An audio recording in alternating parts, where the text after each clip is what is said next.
Hello, everybody, and welcome to this week's edition of Objective Health. I am your host today, Elliot, and this is my co-host, Doug. And now, today, I am very excited to be introducing a very special guest. This guest is actually an expert in the field of something that we call oxalates. And I've been doing a little bit of research into this the past year or so, and it's a highly nuanced topic. But essentially, this guest today is going to tell us all that we need to know, or is going to try anyway. And hopefully, by the end of the show this week, you're going to really understand, you're going to have a good idea into why this topic is actually so important, especially when we're talking about how to maintain a healthy diet and what is a healthy diet and what makes a health food. Because it turns out that there are actually many foods that we're consuming that we're told are healthy that actually might not be as healthy as we think. So this week's guest is Sally Norton. And Sally Norton, she is a self-employed health consultant. She's an oxalate expert, and she's a researcher. So she spent over 3 decades promoting health, wellness, and holistic healing, both at the community level and also through academic research. She earned her Bachelor's of Science degree in nutrition from Cornell University and a master's degree in public health leadership from UNC-Chapel Hill. Okay, so welcome to the show, Sally. Thank you, Elliot. I appreciate the invite. Great to connect with you both. Yeah, it's really great to have you on the show. So I think we're going to have to go back to basics because I'm not sure that many of our listeners are going to be too familiar with the topic. And so you know a lot about oxalates. So would you be able to just give us a very basic introduction into what we're talking about when we mention oxalates? Because there's so much information on the web about it, and it's really difficult to get any kind of solid information because there's people who say one thing and then other people who say another thing. So could you just give us the basics as to what are oxalates and where do we find them? Yeah, sure. And in that question, there's several sub-questions that maybe we can pick apart. And that's the tendency to throw out information that's half-baked. And that's happening even inside the research world where they're saying things that aren't true over and over to each other and thinking it is true. So even at the level of the technical folks who are doing the research on this and working with people that are quite ill because of oxalate poisoning in their bodies, there's still confusion. So people who are translating ideas about what we're supposed to eat have very little understanding of the fact that plants produce a lot of toxins. And the number one problem with plants, I think, in terms of getting us into trouble with health instead of helping us with our health, is oxalate. Oxalate is a small chemical, it's an organic molecule with 2 carbons in it. And it can be produced in nature from lots of different directions. It can happen spontaneously in the clouds and the air pollution because it's such a small chemical, it's easily formed. And it's used as a cleaner because it's a chelator of metals. So this little molecule starts off as oxalic acid. And that's 2 carbons, 4 oxygens, and these 2 protons are hydrogen molecules. And being an acid, what that means is it dissolves things. You know that about acids. Acids drop a positive charge, one of those hydrogen or protons, and they have this reactivity that gives them the ability to dissolve things. And what they're doing is they're picking up other elements that have a positive charge. So oxalic acid always has at least 1 negative charge, but easily has 2 negative charges, and it picks up things with positive charges. And that little molecule then becomes an oxalate, because it's now considered a salt molecule, and often it's in the form of the oxide, the acid side plus calcium. But it can pick up any kind of mineral at all. Calcium has 2 positive charges. A lot of other minerals can connect to oxalic acid and become an oxalate salt. And these oxalate molecules these salts. You know how sugar and salt actually has crystals? If you shake out salt, you're shaking out crystals. Well, oxalate salts do the same thing. They form these crystals that look like Epsom salts. In fact, they look so much like Epsom salts that people would accidentally take it as medicine if it was mislabeled or unlabeled and die very quickly. It happened a lot in the early 1800s and late 1700s because people had access to this oxalate salt. It was called salts of lemon because it was an industrial cleaner. It still is. It's used in factories today. It's used in cleaners today, especially in India. It's used in Barkeeper's Friend has oxalic acid in it. Oh, really? Yeah. I used to work in bars. So I'm familiar with that. You are. So please wear gloves. I've been told by people who've listened to my lectures that they have family members who insist on using Barkeeper's Friend every day, and they don't wear gloves, and their fingers are completely knotted up with arthritis, and they're in pain all the time, and they're insisting on cleaning with oxalic acid. And we know that thermal contact causes disease and illness. You see it in agave workers who get poisoned from oxalate crystals and so on. And so going back to the fact that it forms these crystals. All right. So the poisonings were frequent enough and in the news in the early 1800s that the dawn of toxicology, the very best study done by a brilliant researcher, fabulous toxicologist who's the father of nephrology, who was Queen Victoria's personal physician. He was one of the most highly respected, brilliant scientists, did a fabulous study that was published in 1823 about how oxalate kills us because people thought they were taking Epsom salts for their stomach problem, but they took oxalic acid crystals and died. So oxalate, oxalic acid, salts of lemon, potassium oxalate, that's what salt of lemon is. That's what's in your Barkeeper's Friend. That's poison. Okay? It kills you. And how much you need to die and whether you die varies a lot from person to person. So there's a whole terrain issue we can talk about. So in the body, if you've got 8 to 10 or 12 pairs of these oxalate molecules, they come together and they form the beginning of a crystal. So that is the seed crystal. That's a nanocrystal. Nanocrystals are very small and super toxic. The toxicity of this crystal is equivalent to asbestos or silica. So basically, in high oxalate foods, we're eating something the equivalent of asbestos. Yet we promote them because we think plants are fabulous. We have this general idea, this general faith that plants are fabulous, but they're fabulous because they've survived our predation of them by poisoning us and bugs and everyone else who's trying to get them. They're constantly under pressure and attack, and they have to survive weather and funguses and seasons and predation, and they're clever buggers. That's why we go into the Amazon and looking for plant chemicals, because plants are chemical factories. Why we think we can eat them willy-nilly in any quantity, no matter what, just because we believe in it, is really unscientific and quite frightening in this era with all this pressure. We're being pressured to eat more and more of these high oxalate foods. So here's an example of some foods that are high in oxalate. Dark chocolate, chia, nuts, quinoa, beets, turmeric, spinach, Swiss chard, sweet potatoes, white potatoes, black pepper, you name it. Okay, so this is supposed to be great for our health.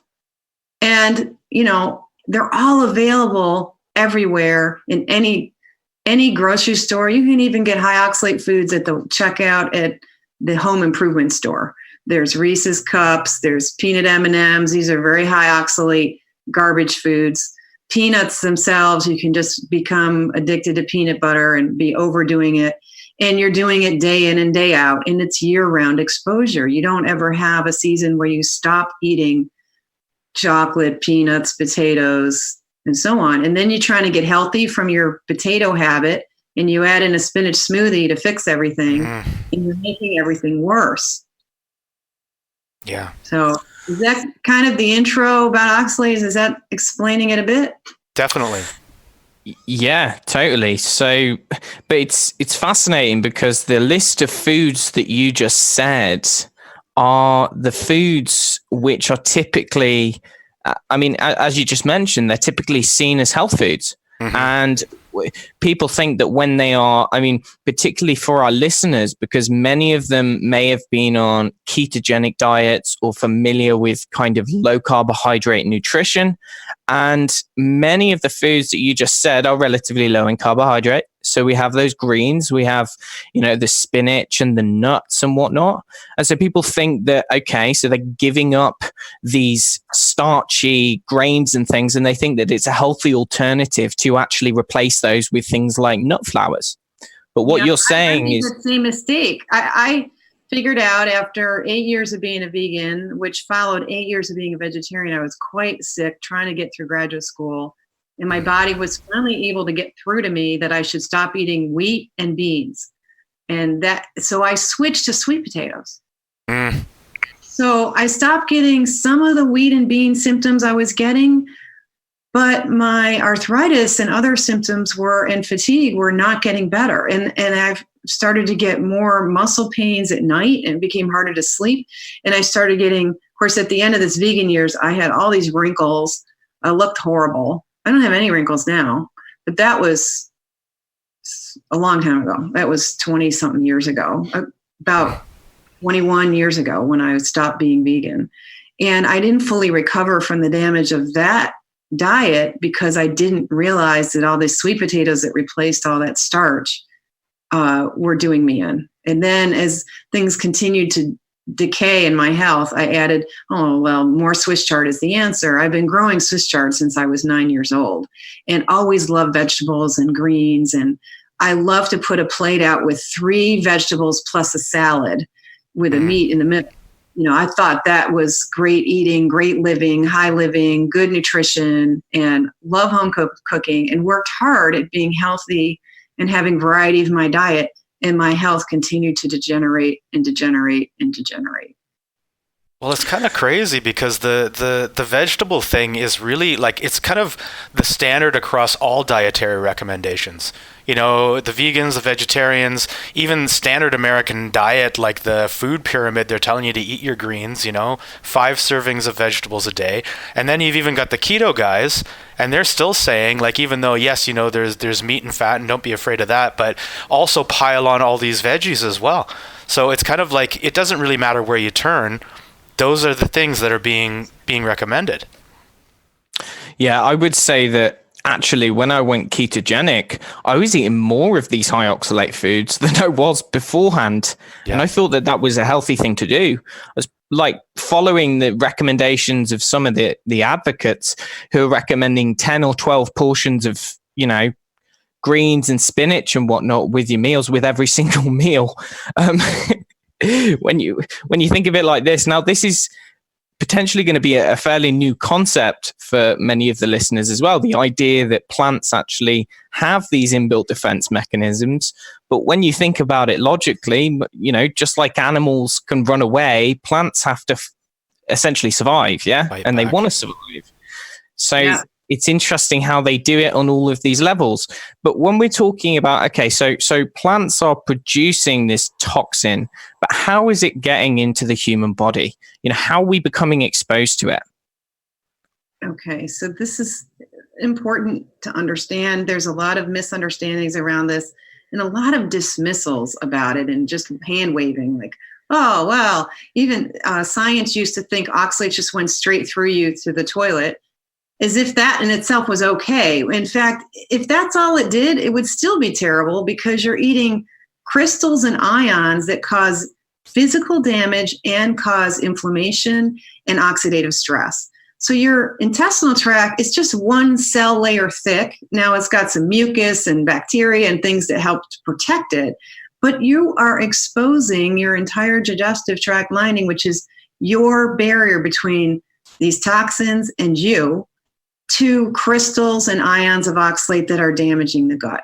So number one, it doesn't even have to get absorbed to be a problem because some of the oxalates are in these little molecules or ions. Some of them are in these nanocrystals that are so small they can get wherever they want to go. They just move around. And then some of them are built from nanocrystals into these incredible structures that are crystals that are big enough to see under a microscope. They're about the length of a dust mite. And so you can actually see them in a microscope. And these crystals are like shreds of glass. And many researchers have described them as crushed glass for 100 years. They look at them under the microscope and say, yeah, we're eating crushed glass splinters. We're eating crushed glass like disco balls that have these different plates of crystals all into a round thing that sticks out and edges. That's called the druce. They make these styloid shapes, which are these square sticks with points on each end. They make these squares that are like two pyramids on each end. So they have these sharp edges and points and electromagnetic charges. They're causing all kinds of grief, both mechanical damage and electromagnetic damage, which causes mayhem on membranes that require the right, this is like electronic interference with how cells should be running themselves, because it's all about enzyme or electrons and charges that help make life go in biology. And so this is interfering with that and also mechanically scraping you up and causing abrasion. Why would we eat sandpaper and shreds of glass and call that healthy? So just to, I'm just wondering, because oxalates have been, they've been implicated in things like peptic ulcers and various kind of functional gut disorders where there are inflammatory lesions like ulcerative colitis and things like Crohn's disease. Is that correct? Do you think it might have something to do with this mechanical kind of sharpness, like tearing away at the intestine? Well, I definitely think it's causing inflammation. So you're promoting leaky gut. It's also causing a lot of neurotoxicity in the GI tract. So you see things like reflux and heartburn because the nerves that are controlling the sphincter muscle at the bottom of the esophagus are disordered and disabled. You see fecal incontinence in the rectal area. The nerves that are controlling the muscles that control rectal function get disabled. You can get into chronic diarrhea. You can get into fecal incontinence. You can get into belching. Another kind of related neurotoxicity is the disorganization of the diaphragm. The diaphragm starts having convulsions and you get hiccups. Now, hiccups is actually a late stage sign of oxalate toxicity. In the research, whether it's humans or rats, one of the last symptoms and the most telling symptom that this rat or human is about to die is the onset of hiccups. Whoa. Weird. But it's all related to that neuromuscular control. So the neurons that are supposed to be controlling the muscles are going in spasms and causing muscle spasms, and there's the hiccup.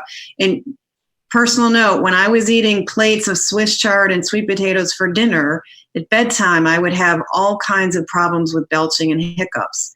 I was very close to being the rat that was dying. I really overdid the healthy plate of vegetables because I'm consistently taking care of my health. So I'm consistently destroying my health with that diet. That's fascinating, because actually, come to think of it, when I was eating a bunch of greens, I used to get hiccups all the time. Like, it was a really common thing, but I haven't had hiccups in a good couple of months. And I used to get them quite frequently, and I haven't been eating these plants for quite a long time. So that's fascinating. Okay, so we saved you from the hiccup death. I think so.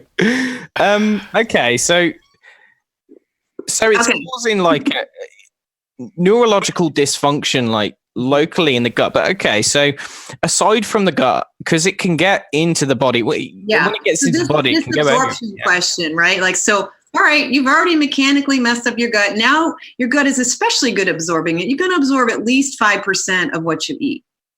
And it depends on a lot of factors. How much is the soluble oxalate versus how much is the crystals? Those big crystals, the sandpaper and the toothpicks and the disco balls, all those bigger crystals that you can actually see in a microscope, they don't get absorbed. They just cause wear and tear, right? But the smaller stuff, that's the molecules and the nanocrystals, can get absorbed, and as much as 65% of what you eat can get absorbed. Now, if you're absorbing more than 10%, they consider that hyperabsorption. And a lot of studies have shown that at least 2/3 of everybody is a hyperabsorber, and without any symptoms of GI dysfunction. But if you do have inflammatory bowel disease, irritable bowel syndrome, digestive issues, you are definitely going to be a hyperabsorber and absorbing more than 10%. So back in 1823, the initial toxicology study demonstrated that the absorptive surface was the key thing. That was allowing too much to get into the body for whatever reason. And whoever's gut lining, whether it was this dog or that dog or this rabbit, he tested all this on animals. That absorptive surface makes a big difference on whether you die and how quickly you die from the oxalate poisoning when it's acute and high levels of poisoning. But most of us are just getting to the level of hiccups and surviving and waking up the next day. And what is that? Absorbing this at breakfast because you had peanut butter on your whole wheat toast, or absorbing it at lunch because you had a spinach salad, or absorbing it at dinner because you ordered potatoes or chili with beans in it, or decided that you needed chia, not to mention that you needed an afternoon snack bar that was made of almonds and you needed dark chocolate for dessert. I mean, you're going to expose yourself 3, 5, 10 times a day to oxalate. It takes a few hours for that to absorb into the whole bloodstream because it's passing from the stomach to these small intestines, and it's moving through your system for at least 24 hours. So more like 4 to 6 hours after eating something, you see a peak in the bloodstream of oxalate. So by the time you go to bed, the oxalate levels in your body are at their highest. This is a terrible time. Oh, excuse that ringing.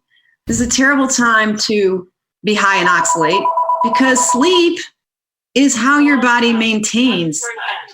We're going to have to wait for that. I have to have my spam. My spam must call me. So the key thing is that there's a delay in absorption too. So you're not going to see the symptom at dinner time. You're going to see it 4 to 6 hours later, if there is even a symptom as it's coming in. Often it's silent, or certainly Elliot never thought, I'm hiccuping. It must have been that spinach smoothie I just had. No, because everyone's insisting on ignorance. We want to dismiss oxalate because, oxalate's been around forever, so that can't be a thing. Right? Yeah. So that's real important because as these waves of oxalate, you have a big meal of oxalate, you absorb a lot of it over a course of just a few hours, and the tissue levels get high, the blood levels high. The blood does not like oxalate in it. It tries to get it out of there. And so it disappears from the blood very quickly. And where is it going? Well, that's what we really need to think about more in research because it's getting hung up in the body. It is a toxin that gets stuck on proteins and it gets stuck on cells that can't defend themselves. So wherever you've already got inflammation going on, you've got infection going on, you've had injury or illness, you just had surgery, your cat just scratched you, those cells are the ones where oxalate starts getting stuck in the body. And you get this progressive accumulation where oxalate, the body is picking up oxalate whether it likes it or not. And at least 1 to maybe 4, 5, 6% of the oxalate that gets absorbed is now getting stuck in the body because you're eating it all the time. There's no chance for the body to unload it because in order for the body to unload it, it needs to not have so much oxalate coming in. So I mentioned this in the previous podcast, this image of too much coming in all the time. This Lucy and the Chocolate Factory thing, you can look this up on YouTube. Lucille Ball, I Love Lucy show, funny show from the 1950s. There's a classic scene of her getting a job at the chocolate factory wrapping chocolates. And she and her best friend, Ethel, are learning to wrap chocolates. And the conveyor belts coming past them, the chocolates is the oxalate coming at them, right? They're the body trying to deal with this oxalate coming. And it's overwhelming. It's overwhelming the capacity of the bloodstream, the tissues, the kidneys. There's a limit to that.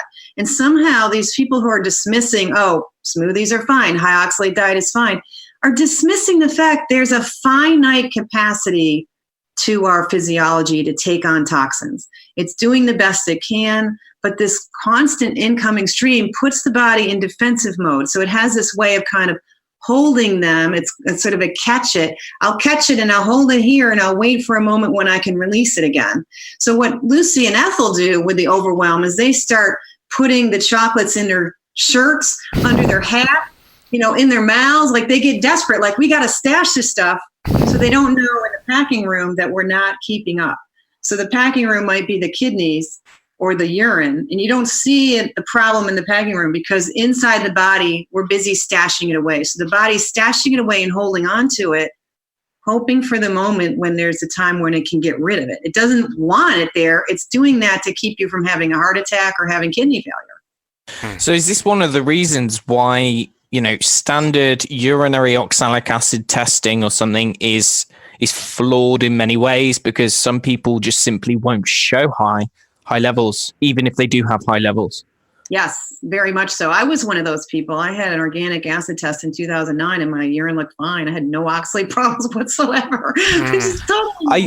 I see it all the time. Honestly, I'm seeing it more and more. People presenting with symptoms, previous histories of really high oxalate diets, symptoms which, are similar to all the things related to oxalate, but the urinary oxalic acid is like normal or low. And it's like, it's annoying to think that practitioners rule this out. They rule out oxalates because they think that if oxalate was a problem, it would always show up on the test. But it doesn't. And there's several reasons for that. We know when someone's in deep renal failure, their kidneys are so clogged with oxalate itself that oxalate becomes this filter where the incoming oxalate from the bloodstream and the diet gets stuck in the kidneys because there's so much oxalate there, it can't even pass through it anymore. It just keeps making the deposits bigger and bigger. So the more oxalate in your kidneys, the less you're going to see in the urine, because it's just getting trapped there. It's a magnet to itself. These salts and crystals build on themselves. They grow. You've seen crystal growth. They're attached to each other. So if there's a bunch of oxalate in the kidney already, it can't hardly get out. And that's just a known thing that even, high dollar urologists sometimes forget. They often don't want to test the urine to begin with. They're not bothering until maybe the 15th kidney stone. They're like, maybe we should do an oxalate workup on you. Everyone's being way too casual about oxalate. The other thing is that the pathology of oxalate coming out of the body is not well understood, and how the body's doing all this background management is not well understood. We have such a tendency to treat the body as a thing, as a box, as a mechanical, not as a living being. So the living being of the body has a certain kind of wisdom and all kinds of tactics for self-care. And in the background, the body is doing this management of too much oxalate in the body. It's stashing and wrapping and keeping them as quiet and keeping you as alive and functional as it can.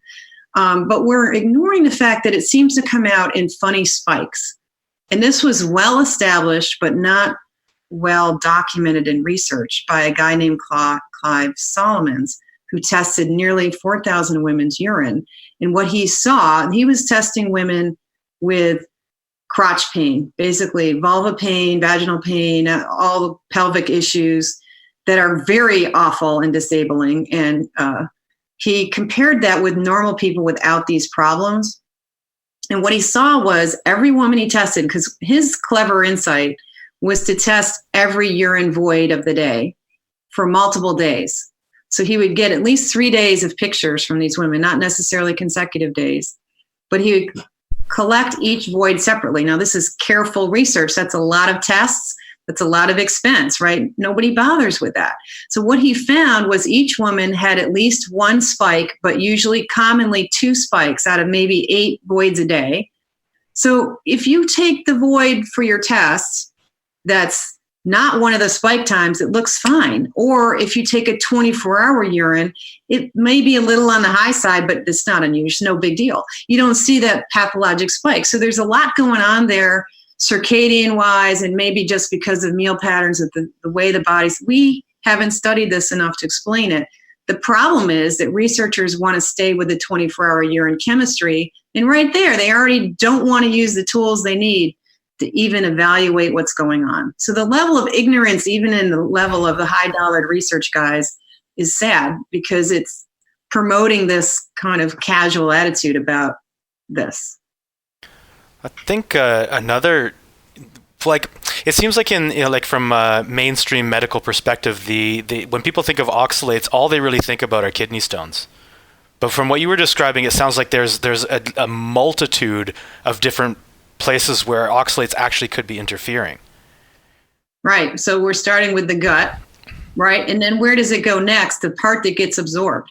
So Doug, the gut is connected to a whole circulatory system that's collecting all the stuff that absorbs into the bloodstream that channels all of that straight to the liver, right? Hepatic circulation drains all this absorptive nutrients and whatever else gets in from our food and bacteria in the gut to the liver, because the liver needs to detox. Maybe the bacteria in the gut are also producing toxins. And, so the liver is protecting us from all that milieu of the gut, colon too. And so all the oxalate that you absorb goes straight through the liver. Now the liver cells filter and process every element in the blood. It doesn't get protected. It's intimate contact with the cells of the liver. So if you're eating peanut butter on toast for breakfast and an M&M snack and a nut bar, and if you're constantly, their liver is all day long dealing with oxalate. That's oxidative stress. The liver has to consume a certain amount of its own antioxidants just to protect itself from that direct exposure. The liver has no enzymatic way to disable or undo or process oxalate. It just keeps carrying through. In fact, the liver creates more oxalate because it's undoing vitamin C and dealing with amino acids, and it's actually adding to the oxalate load in the blood. I don't know when it's doing that because nobody has really studied that either. They haven't bothered to study. That's called endogenous oxalate production, where the body's biochemistry, part of one of the natural toxins that comes out of biology and biochemistry and the processing of energy, is the production of oxalate. So there's some amount of the oxalate in your urine, at least 30% of it, maybe 50% of it is coming just from your own physiology. And then depending on how much is coming from your crazy diet, that amount will change. And of course, they haven't really studied that endogenous production in any kind of way. They don't even know how that varies during the day. They don't know how the diet's affecting that very well. They just have wild guesses. So there's a lot of room for better understanding of oxalate metabolism in the body, but already it hasn't gotten anywhere near the kidneys yet, and your liver's being stressed out by oxalate. Right. So is oxalate, I don't know if you know this or not. I don't know if they've even researched this or not. I couldn't find anything personally. Oxalate going through the liver, so is that depleting things like B6, things like the rest of the glutathione system? Is that directly depleting that as it's running through the liver? It seems to be depleting B6 and maybe biotin, all these, because these enzymes are running these reactions that help produce some of those conjugates and some of those self-defense. Some of that biochemistry is beyond me, and I don't think we have I haven't seen good research on oxalate's effect on the liver. What I see is myself and a great many of my clients have multiple chemical sensitivity. They cannot tolerate going into these stores full of these, packaging. They can't tolerate people's fragrances. They can't tolerate nail polish and solvents and gasoline. Like putting petrol into their cars is quite a headache inducing thing. So their liver is obviously struggling with dealing with these solvents. And that's often a conjugation reaction. And I think conjugates get depleted as the B vitamins get depleted. Minerals get depleted by this constant influx of a chelator that's grabbing minerals. And minerals are getting depleted from many other mechanisms as well, which if we have time, we can talk about that.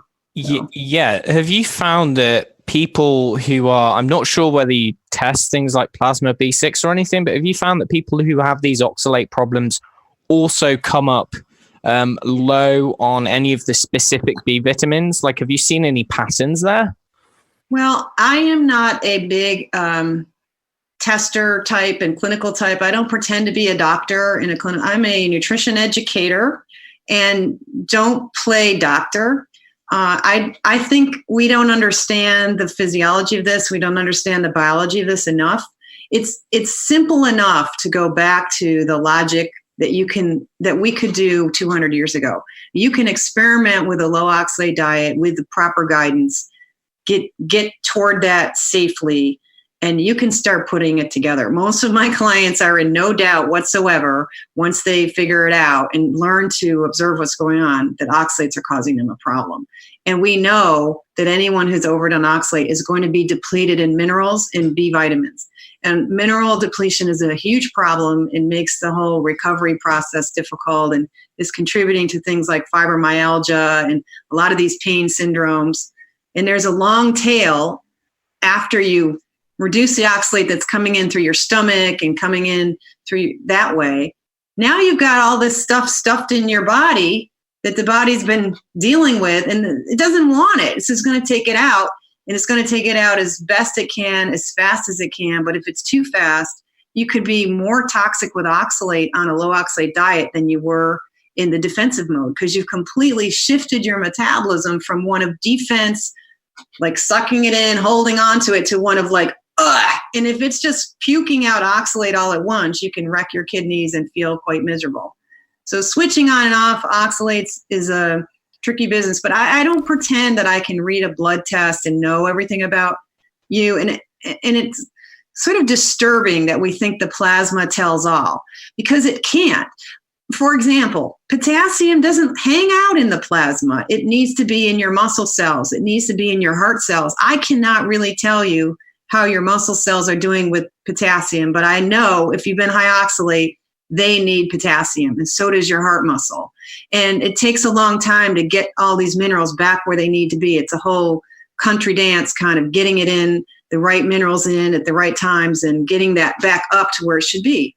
But I do know if you have muscle knots and trigger points and you're achy and you're having trouble sleeping, you need potassium. Those muscles are probably, starved from oxygen, because without potassium, it causes calcium to be inside the cell to make up for that positive charge that's missing. Those muscle cells now, with calcium being inside, are on, so they're contracting, which is restricting blood flow into those muscles. So eventually those muscles aren't getting enough oxygen, and you're creating hypoxia, which hurts a lot. The nerves are unhappy that there's no oxygen there. And of course, hypoxia creates cancer. So these muscle knots are serious. You don't want to leave them there starving and yelling at you all the time. You want to give them potassium. So yes, you need B vitamins.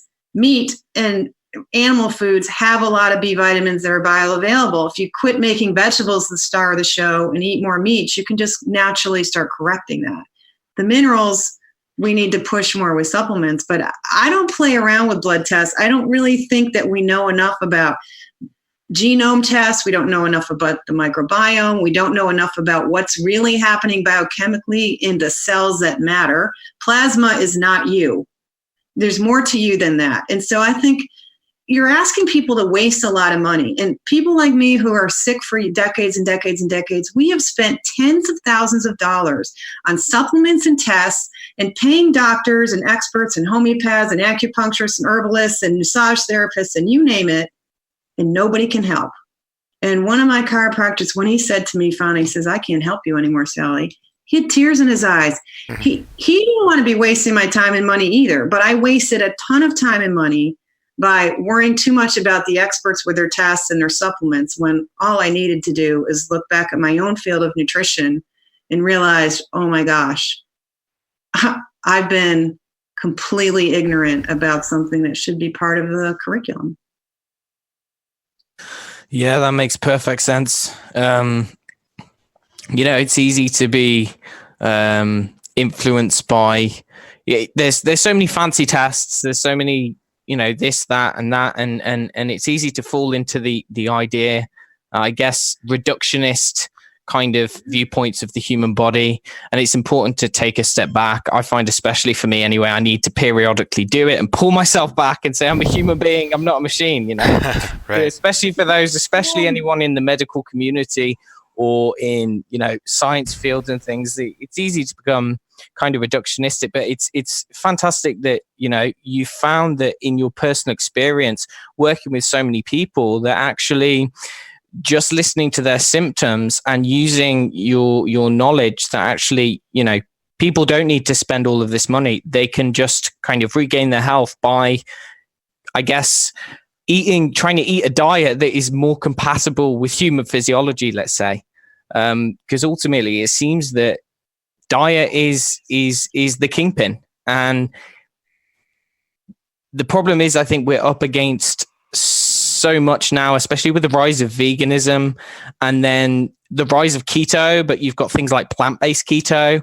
And it kind of seems like these diets are potentially going to cause people more health problems in the long run. But with regard to these health problems, you've spoken a bit about how the oxalate crystals, you know, kind of get lodged up in the body. But what kind of thing, how does that manifest? You know, like if oxalates, if the body is loaded with oxalates, what can because we can't really test for it unless you got like a biopsy or something, right? So how would someone be able to know if they've got this? Well, there are patterns, and the original diagnosis of this was being done in the 1850s, and back then they called it the oxalic acid diatheses.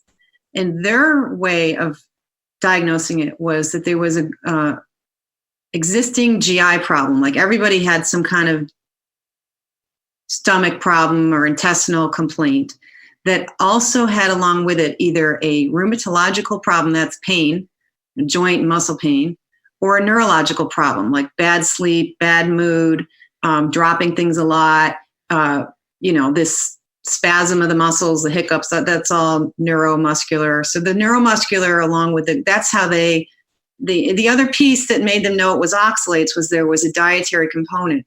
Back then they could see it rising up seasonally in the spring. People felt better in the winter, and then in the spring they would always target it when people started having the rhubarb in England. And once the rhubarb came in, this oxalic diatheses showed up. So certain people couldn't take their rhubarb. And in England, they already had the baseline of 4 to 5 cups of tea a day and potatoes with most meals. So they had that baseline of exposure where that sudden peak in the spring, they could see it seasonally.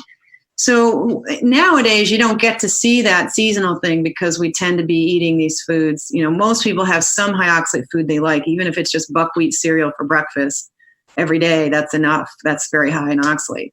So you might feel worse at night. I always felt worse at bedtime. I was more swollen and achy at night. Then I get in bed and I'd start belching and hiccuping.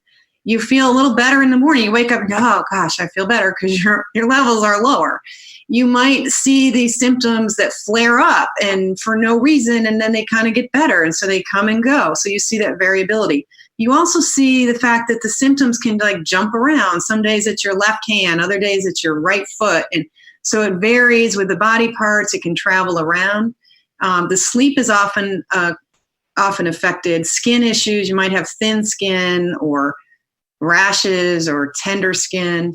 So that's basically it. You have a lot of aches and pains. It comes and goes. Everyone says you're crazy. You go to the doctor and the doctor says, you're perfectly fine. I don't see what's wrong with you. You're just a malingerer, and it's like, it's the kind of thing where if nobody knows what's wrong with you, it's probably oxalate.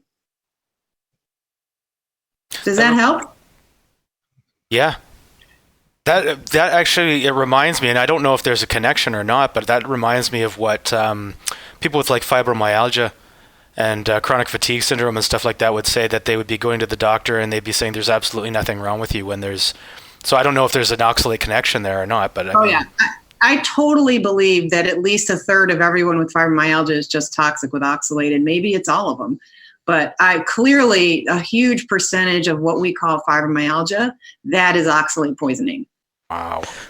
Well, I mean, that makes perfect sense though as well, because like you think about fibromyalgia and hearing the accounts of how people describe it, like there's shards of glass in their skin.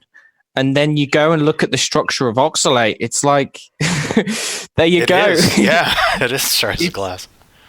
A lot of my clients talk about how they feel like they have really many razor blades poking them in their body. Oh, God. Does it increase with sweating, that feeling? I noticed when I was on the low oxalate diet, I do hot yoga, which is 105 degrees Fahrenheit for an hour and a half of exercise. So you're sweating buckets. And for me, for the first 2 years or so on this diet, about 1 out of 5 of those classes, I could literally feel the prickling crystals in the sweat. I could feel it.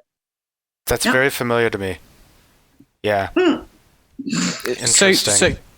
So your body can get rid of it via the sweat, but it can get rid of it via like multiple other ways, can't it? So junk in your eyes. So if you're prone to a lot of crusting in your eyes, there's something oxalate related to that. The body's getting rid of it. There's a lot of different kinds of glands around the eyes that produce the skin as the sebum and sweat, and then there's various lacrimal glands and all kinds of stuff going on in the eyes. So there's so much glandular stuff up there, and the eyeballs themselves are quite alkaline, and oxalate gets especially stuck in alkaline tissues, and it's hard to get rid of it there because of the alkalinity.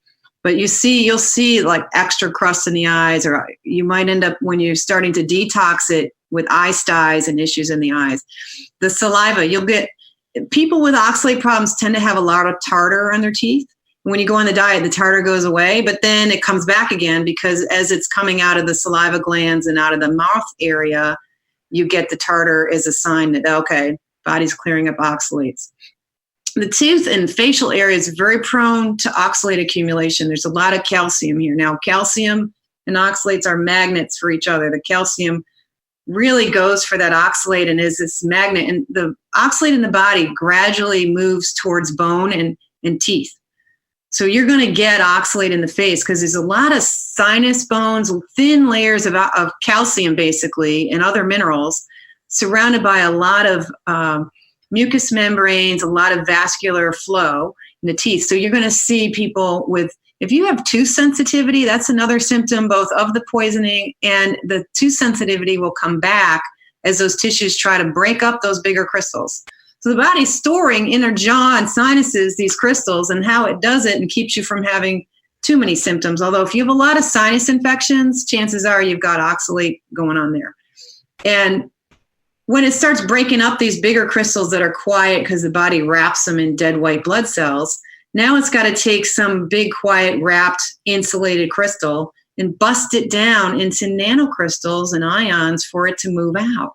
So the nanocrystal and the ion is that exposed, electrically charged, toxic molecule that's causing the inflammation, the oxidative distress, the cell distress, brings in the immune system, and you get this inflammation reaction to the healing process. So you might see tooth pain when you go back on a, like all carnivore diet.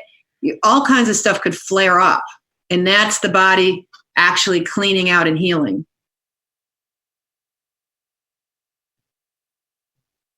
I think you're muted, Elliot. Oh, yeah. Yeah, sorry that. I was just going to say, I've had quite a few accounts of people who get like gum bleeding, like bleeding gums, swollen tongue, that kind of thing. Is that something that you see as well? Not that often, but it definitely is all part of that frail skin and disrupted tissue that comes from the oxalates moving through that area. So anything glandular is tending to get caught up in oxalates. So the body, we were talking about excretion of oxalates, so tears in the eyes. I have clients who have crystals pouring out of their eyes, literally like their eyeball, and they go to their eye doctor, and the eye doctor says, oh, that's just junk. That's just some old calcium, whatever. It doesn't matter. They're not curious about it. I'm hearing this from a lot of my clients, and I get the eye styes and this and that easily handled, though. In the process of healing, there's things we can do that handle that. So coming out of the saliva, it's coming out through the colon. Even people who aren't using a chelator, like we use calcium citrate as a chelator that we want to have in the colon. We'll take it orally, hoping to not absorb the calcium, so that the colon, which can secrete oxalate to get rid of it, excretes it out into the colon from the blood. So this is why people say, oh, you got to have the right flora, because what the colon's expecting is that there's bacteria there that will help it disarm and take apart that oxalate. Often only at best 30% of people might have those oxalate reduction bacteria. But that's just part of the excretion process. It doesn't really protect you from absorbing it. You're going to absorb it. I mean, there isn't that many bacteria in your stomach, and your upper GI tract is not loaded with bacteria, no matter what your microbiome is doing. So major excretion route is through the colon, believe it or not. Right. So wait there. Right. So the bacteria, because reading the papers, the scientists will say this is protective against absorption, but what you're saying is actually, no, the bacteria is not necessarily going to protect you. So there's an argument, like as a devil's advocate, I might say, okay, you have this oxalate degrading bacteria, and therefore, if you do this stool test and it says that you've got this bacteria, it means that you can go ahead and eat loads of oxalates and you won't absorb much because the bacteria will degrade it. Yeah, so that's the argument. And that's what many of the scientists will kind of like push in their papers. But you're saying that that's not the case, right? Well, it's pretty funny they're pushing it in the paper just because they've been trying for over 20 years to develop a probiotic so they can put that Oxalobacter fermentages in and they can't even do that. Why do we keep telling everybody, well, your bacteria, which we can't get to colonize anyway, is going to save you?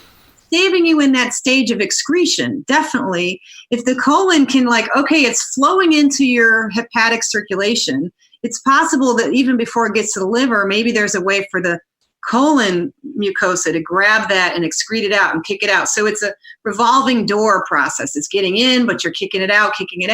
But in the colon, if something isn't going to catch it, it could just float back in just by passive transport. So yeah, the bacteria have a role, but they have shown in multiple studies that supplementing it or using an enema with it doesn't help. It doesn't fix the kidney stone. It doesn't fix the problem. So science and researchers in the modern era have to focus on research that has some sort of financial future. Yeah. Like it's going to become a product.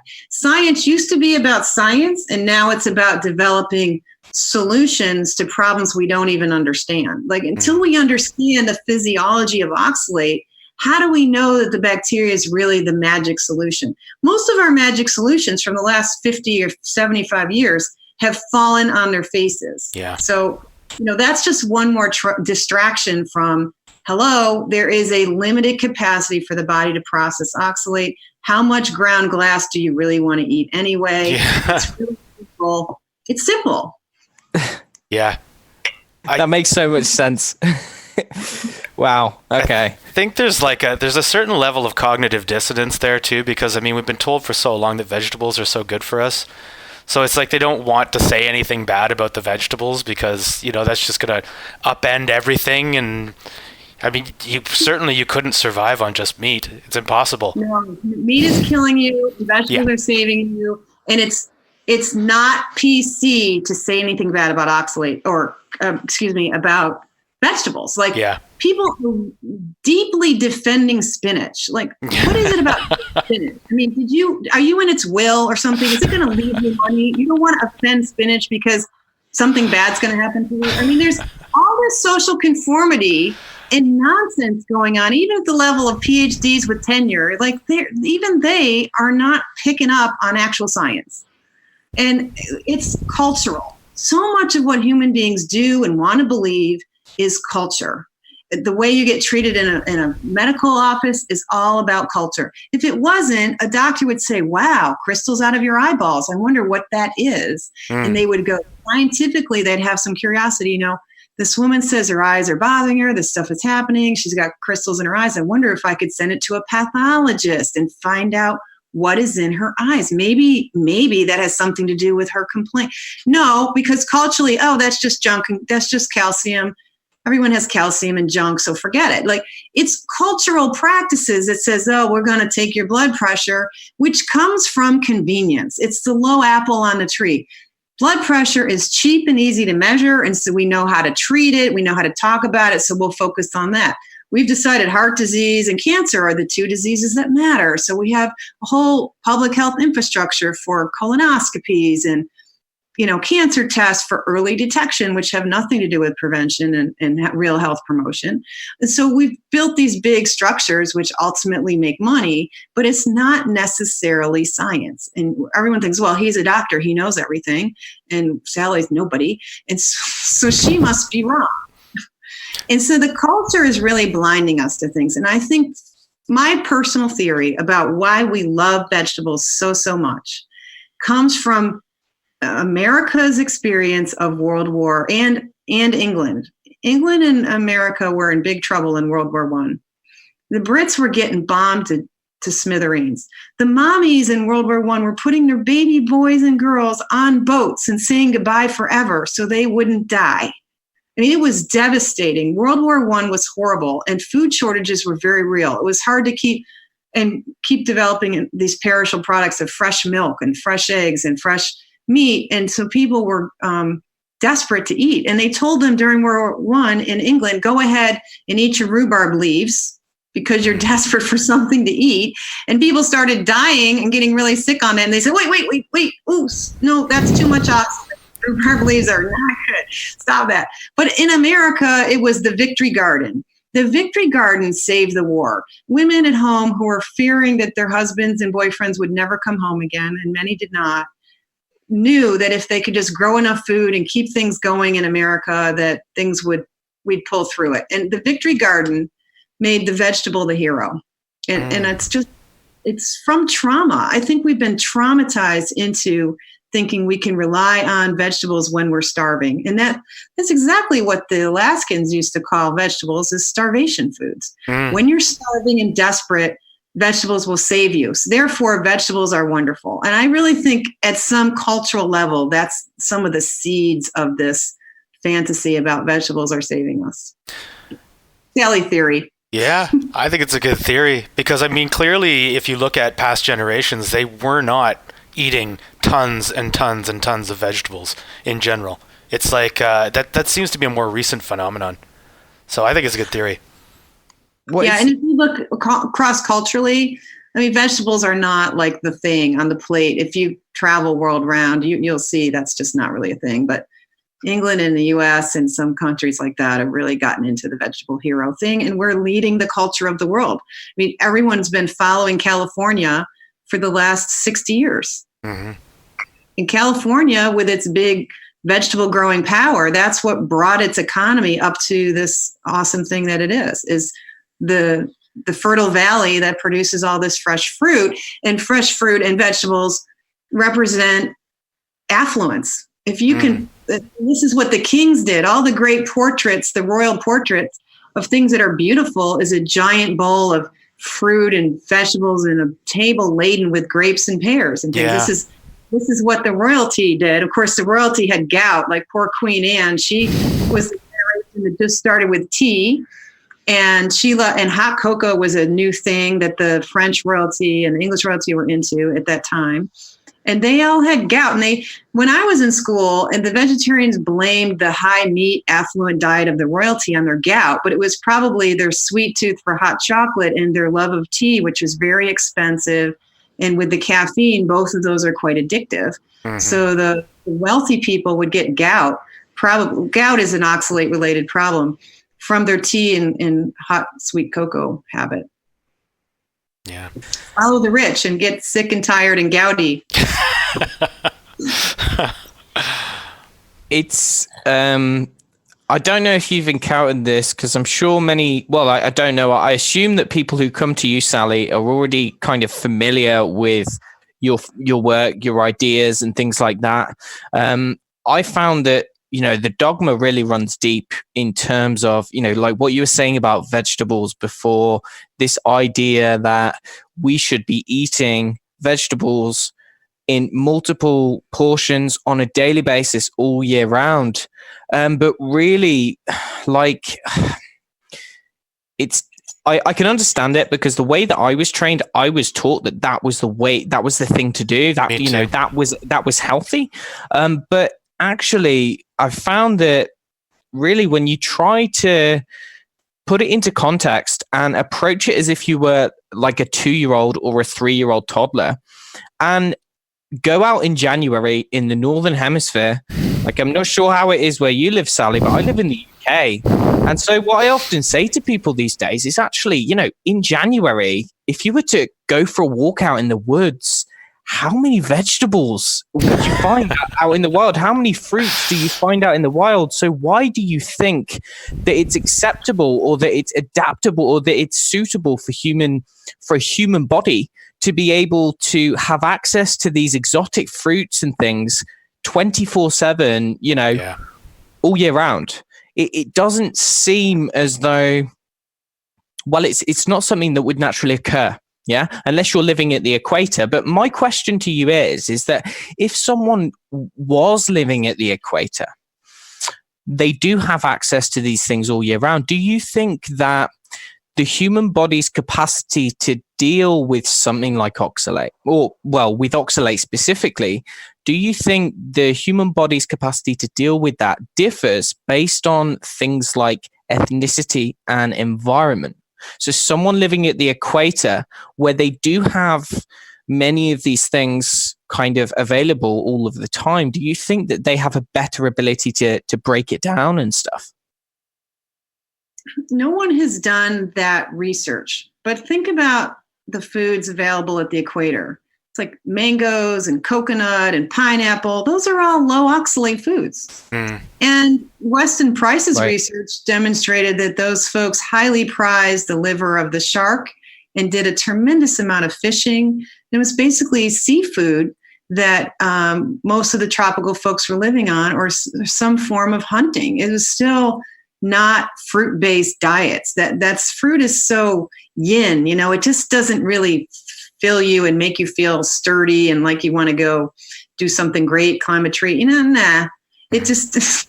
It's also, there is still seasons to that. And I just don't think that humanity ever thought that fruit was going to make us great again. It's not. I just don't think that's real. And I'm not sure that that's where the high oxalate foods are. It's nuts. I mean, nuts, they really hard on your system in so many ways. And the oxalates are quite heavy in plants, the seed part of the plant, because there's many functions that the plants need oxalate for, but one of them is to pantry calcium. So the seeds store the calcium in the form of calcium oxalate. So things that are nuts and seeds and grains and the whole, you know, the bran, it's all heavy, high oxalate. These are not practical foods to pick and shell and process. I mean, the acorns, the Indians would put acorns in baskets and leave them in the river for a few weeks to get rid of the tannins and get them, you know, they'd be sprouting and get rid of a lot of this stuff. And then they'd heavily cook them and pound them and process the heck out of them. That is a ton of work. And even if you did that, you didn't do it every day, because you were constantly moving to find better water, better herds, better hunting. And when you're traveling, you're not pounding and soaking acorns. You're chewing on a bit of fat back. You know, you have some dried out sort of bacon-like stuff in your pouch and you're kind of nibbling on it and you're hiking for days on end. That's a zero oxalate diet. As you're moving around, you're using hunting. Nobody had a big cooler and refrigerator and two wagons of flour in the back. They would just have their tools and their pot so they could hunt a possum or whatever they could find and just cook dinner when they camped. So, you know, the kids all knew how to hunt. Everyone knew how to spot an animal. And as they're hiking, they say, oh, let's grab that possum so that when we camp in a few hours, we'll have something for the pot. It's all a fantasy that we're hanging in trees eating bananas all the time. I just don't buy it. And certainly, I mean, if you go in the woods in the Northern Hemisphere, you got acorns. No, you got some pine needles, some pine cones. I mean, try making dinner out of pine needles and pine cones, you know?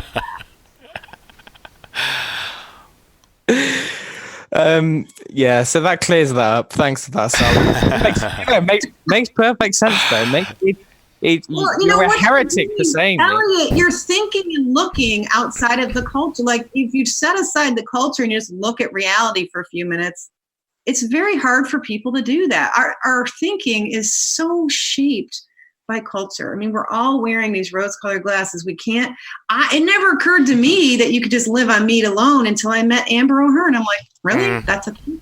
Like, I'm so culturally blinded by the idea that, my life works better when there's cool vegetables on the plate. Like, that's part of being, middle class. I mean, that's part of being part of my family. That's part of being part of my culture, is like sticking the stuff on the plate. People get so hyped up about that at food holidays. Like, they've got to have what they had as a kid. It's like, we're not thinking, we're just feeling our way through what we like to do, what pleases us, what seems good, what's approved socially. Start saying spinach smoothies are bad is not approved socially, and it might even be physically dangerous, because now there's so many people with financial investments in that infrastructure. We're talking about stepping outside of the whole economic infrastructure of our entire society. Yeah. This is not tolerated. You're not allowed to ask any sociologist. You can only step so far out of the social norms before you are locked up. Yeah.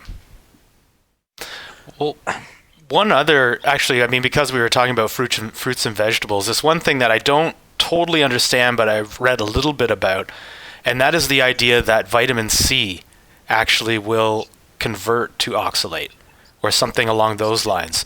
Now, vitamin C is like a sacred cow for a lot of people. It's like the miracle thing. And, anytime anybody's talking about doing the carnivore diet, the first question is, well, where are you going to get your vitamin C from? Separate issue, I guess. But, people who supplement a lot of vitamin C, are they in danger of actually... Yeah. Now, the research suggests there's a lot of variability on that too, like how much vitamin C you can tolerate and how much of it turns into oxalate in the body. This is a known thing. Vitamin C is one of those, what we call precursor to the metabolism. As the body's taking out the vitamin C, some of it becomes oxalate in the body. And it looks like if you're taking more than half a gram, if you're taking more than 500 milligrams of vitamin C a day, you're probably overdoing the vitamin C. Most people are doing 1,000 to 10,000 milligrams of C a day. Yep. Luckily, you can only absorb so much. The gut protects you from too much vitamin C. So 10,000 is probably just wasted anyway. But they're now using vitamin C as an IV therapy, and you can get 60 grams injected into your vein in 2 hours. And that is, for some people, not working out. Now, people who do that defend that tremendously, because I think some people do tolerate the C. Mm-hmm. And so there's different metabolic, strengths and weaknesses in different people that are more of a genome maybe, or an epigenome thing. But these metabolic studies, we don't have any way to pick out who can take that therapy well and who is going to end up more sick with too much oxalate in their system. And what we're talking about here is a toxicity disease where the internal milieu of your body is got too much oxalate in it. And on doing this, you ask anyone who's finally figured this out after their body's fallen apart and their life is fallen apart and they can hardly function and every day is a struggle, you ask them if they would go back and do it differently, and they would totally have thrown that vitamin C away. And vitamin C is one more, quote, food that can get you into trouble with oxalate. And so those of us who've been down this awful road really would love to spare a few other people who are willing to listen. And there are a few listening. Yeah. But mostly not. Well, I think... Oh, sorry. Go ahead, Elliot. No, go ahead. Well, I was just going to say, I think that... it seems to be coming more to the fore now, because you do have a lot of, people come at it from different angles. I think a lot of the people were coming at it from a different angle, but a lot of people didn't really notice this oxalate thing until they started doing things like carnivore. Because I think with the rise of people trying the carnivore, they're certainly having all these symptoms of the oxalate dumping. And it's like, well, why is this happening? This doesn't really make any sense. I didn't have this happen when I was on keto. And now all of a sudden, I'm having these strange symptoms start to show up. So I think that at least from that community, it seems like, a lot of the Facebook groups and stuff I belong to that are kind of carnivore groups, it seems like there's a lot of chatter about oxalates now, and I think that's why. It got picked up. I did a presentation in 2017 for the Ancestral Health Society, which is my philosophical home base. If to cut through the chaff, to cut through all our modern nonsense, and to just let go of all this millions of theories about nutrition, ancestral health helps simplify everything. Just to imagine what we did before all these modern possibilities when we were hunter-gatherers. If that's a basic way to just feel sane again and stop trying to figure everything out. Just use basic logic based on ancestral health. So that's my home base. Those are the people I love. They're fantastic. And I really think Weston Price's work and Sally Fallon for being the leader to bring Weston Price's work back into modern awareness. That's what saved me from the end of my vegetarian. I went from veganism to Weston Price, and right. That saved me tremendously to start eating tons of butter and all that. So that to say, where were we going with this? To get myself back off the tangents. But I was just talking about how the carnivore community, it seems to have come up from there because they were having symptoms. I gave a presentation in 2017. It's a 30-minute presentation, and it got picked up by different folks, and some anonymous person put together a pro-carnivore movie and clipped out a piece of that too. Unfortunately, it was a chunk where I misspoke, where I said, because in a 30-minute presentation, when you have 2 days worth of material, there's a lot of pressure, so as a speaker, it's easy to misspeak and say wrong. So, never trust an oral presentation completely because it's easy to.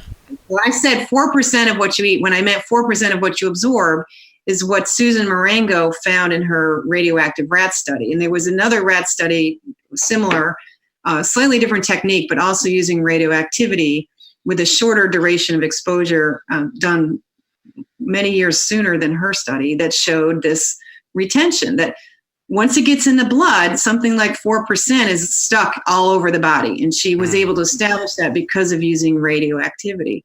So that got picked up in some of these online, somebody's picking it up. And I think that's partly why now ancestral/carnivore world is noticing it, because now they have someone else giving them one more reason why we have all these aches and pains and explaining what happens when you go to a low oxalate diet.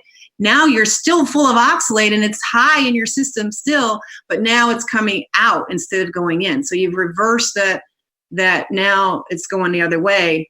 You've been on this loop building up your stashes. Now it's got to come back down, and that's going to take you 5, maybe 10 years to get it out of your system. So if you go suddenly from spinach smoothies and almond nut bars to full carnivore, you're traumatizing your physiology.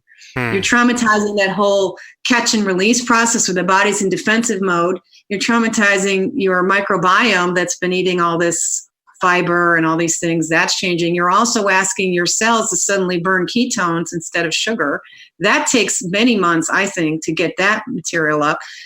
So this is way wrong. You don't jump from high oxalate to carnivore. Right. I think carnivore has a lot to teach us. And that the high nutrient value of meat, the high bioavailability, rests your GI tract. It gives you that vitamin pill in a form that's actually useful. It can be very restorative and reverse this depletion caused by plant foods and oxalate in plant foods. But you can't jump from high oxalate to carnivore. That is going to make you really sick. You may end up in the hospital with kidney stones and kidney failure. You're going to ache and pain. You're going to be screaming like, what is going on with me? It's terrible. Do we have to? It's like you're out on a ledge committing suicide, right? You're out there on the edge of a cliff or a windowsill, jumping off the high oxalate train. You're about to hit the ground and die. Or you back off that ledge very carefully, reversing your way out of this high oxalate lifestyle wisely, slowly, gently, and then build up your nutrients and then hope that you can get through some of these days when it's going to not be fun.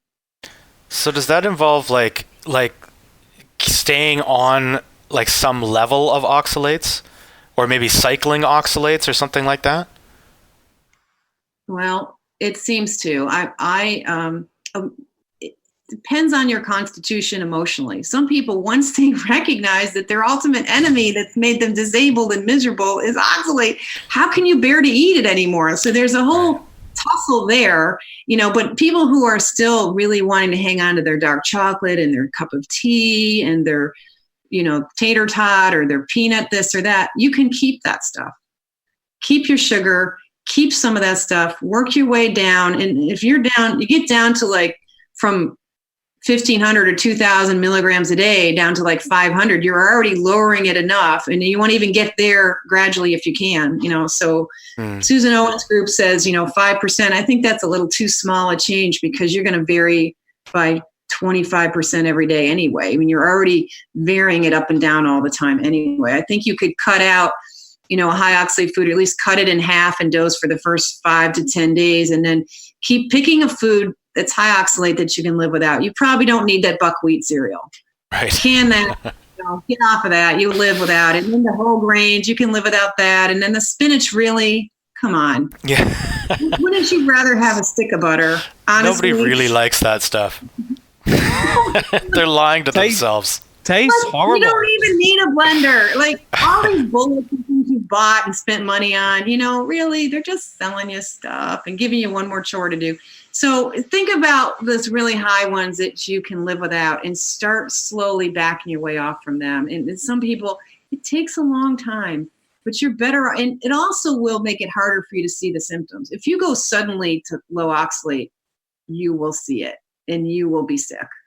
And you'll go, oh my gosh, I just got hit by a truck. And you're going to blame the butter or the cholesterol. It's like, right. That's the other thing. People think, oh no. And like the fatty liver is probably from all this distress from the oxalates and the high sugar that is now showing up because your system is like in this almost traumatized mode of trying to recover and get better. Mm-hmm. So nobody's looking at this. I mean, you need a huge amount of money to collect a few thousand people who are high in oxalate and really study this process. No one's had the money to do it. So Susan, thank goodness for Susan Owens, because she's crowdsourced to even recognize this is the phenomenon that they see over and over again. You go suddenly low oxalate, a rash breaks out, and then, other weird stuff that's never happened to you before starts showing up. That's the body going, oh, thank God, we're going to get rid of some oxalate. But it by releasing oxalate back out into the interstitium and into the plasma and so on, you're asking the immune system to come along and clean up the mess. And you get all this inflammation and weird reactions, and it's ugly. So for those people, say people who've been on like high oxalate keto, and then all of a sudden jump onto carnivore, stay carnivore for maybe 4 or 5 months, start getting some symptoms, what sort of thing would you recommend for them if they feel that they're adapting to carnivore, they like the way that it's going, and they're willing to deal with the symptoms? Would you just say, like, this person can deal with that oxalate load? Is there a difference? Like you said, there's individual variability. So would some people who have been on a high oxalate diet jumping immediately to carnivore, they seem to be able to deal with it, whereas other people tend not to? So how would you make that distinction, whether someone can deal with it or not? Well, it's really, we're just in the dark here because there is so much variability. It takes about 5 days for cells to generate the mechanism for getting rid of oxalate. So the first 5 days after you go zero oxalate, you're going to feel much better. There's just this honeymoon period. Sometimes it's 2 weeks, sometimes it's even a month, depending on how you've backed off. But at some point when the body suddenly goes, okay, now we're going to get this infrastructure together so we can get rid of the oxalate. It's kind of like, okay, we're going to get the infrastructure together to burn ketones instead of sugar. It takes some metabolic adjustment, and how well your body turns around that, and how well your body is able to produce the antioxidants and so on. If your system's already been inflamed a long time, if you have infection, co-infections, you're not going to do as well because the cells are just worn out. So depending on your just general vitality, I think that's going to affect how much antioxidants the cells can manage and how well this goes. So it's super variable because the places that you've got deposits really represent your personal history of where you've had injury, where you've had overuse. If you type all the time, it might be in your wrists and arms and shoulders. You've been pounding around on the campus with your heavy books, it might be your feet. If you're a ballerina or a runner, it might be your feet or knees or hips. So it's going to be, it's kind of like your old issues might come back because wherever you've had issues or injuries, those areas are full of oxalate crystals. And as they come out, you might see the skin peeling on that body part, but the feet are working great. Like for me, it was my feet. I had to drop out of Cornell, where I was getting my nutrition degree, for 4 years because my feet were such a mess. And during that time at Cornell, I was told I had gout, which really was the oxalates. And I didn't know that that could be related to, no one would have put. So of course I had orthopedic surgery, and I was still growing Swiss chard, and that was still not good. And I spent almost a decade on crutches, major pain, huge amounts of Motrin. And I had to use a wheelchair to go in a grocery store or go on vacation or go to the fair. I'm in my 20s and I'm total cripple, traveling to the middle of the US to get surgery, and that didn't recover well until 30 years later when I went on the low oxalate diet. Wow. And then I get a couple of tweaks in my feet, especially that left foot, which was the worst. I get this peeling skin. I look like I have leprosy, and it looks like I have maybe athlete's foot and all this stuff. The peeling skin lasted about 3.5 years. But within 6 months, now I can wear heels, I can use my feet, I can jump, run, play. All those 30 years, I couldn't go barefoot because my feet the connective tissue wasn't strong enough to hold my feet together, and I needed some side support in my feet. They get real tired and achy. I could not run. I could not do things like tennis, forget it. Any kind of side movement. Heels, oh man, that's not good. But now I can wear heels. I can stand on the ends of my toes. I could do whatever I want now 5+ years after I've been on the diet. So 30 years of delayed healing, and voila, my feet are fine. And that's a lovely thing. Yeah. But, we could really put orthopedic surgeons out of business if we quit thinking all these high oxalate foods were any good. If you got an orthopedic issue, you got carpal tunnel, you got something going on, you do not need oxalates in those damaged tissues. It seems like oxalates are universally problematic. Yeah. Like with the plant toxins, like when someone starts looking into this kind of material, there's all of these arguments for the phytonutrients, like the NRF2 upregulators and all of these things which potentially like upregulate, these phytochemicals in plants. They go into cells and they upregulate all of these cool antioxidants and things. And this is one of the arguments for eating plants. But with the oxalates, it doesn't seem, from what I can see anyway, and correct me if I'm wrong, it doesn't seem like there's any beneficial or useful, it doesn't seem like the body can make use of them. Yeah? I mean, is there any use for them, like, at all? There was one article written in the most odd logic that I still don't know what he's trying to say, trying to argue that there's some metabolic use for oxalate. And it might be that oxalate is used as an antibacterial. Like, it's so toxic you can kill the bacteria, of course. So it might be that oxalate could be put into uses like that in very spot situations. But certainly to fill yourself up day in and day out with oxalate is just self-poisoning. It's a fatal chemical. It's somewhere between 3.5 grams and 30 grams, and this is a crazy range, is the fatal dose. So if you're sick, if you have diabetes, if you have hypertension, if you've got liver problems, if you've got age and frailty, you're down at the 3.5 gram level. You're lower than somebody, who's fabulous. There is a paper that I cited in that talk and mention often about a man in Barcelona who was 53 years old who dropped dead on about 3.5 grams of oxalate from sorrel soup, which is sort of like spinach. It has that nice sour taste that oxalic acid gives it, sort of a lemony taste. Remember, it was called salts of lemon because it has this sort of sour lemony taste. So the guy, he's an alcoholic, overweight, diabetic. So of course he probably drank too much and he's trying to make good and get himself all healthy. So he orders 2 or 3 or 4 bowls of soup at the restaurant instead of just the usual one. And he ends up dead. Oh my God. Sorrel soup actually killed the guy. Jeez. Wow. Fatal poison, oxalic acid poisoning from sorrel soup or something like that. From the Lancet, published this very short study. But, they got him, he was throwing up and feeling horrible, and he got to the hospital and they put him on life support, the dialysis and the respirator and all the life support and life-saving things they could do. And they lost him in 2 hours.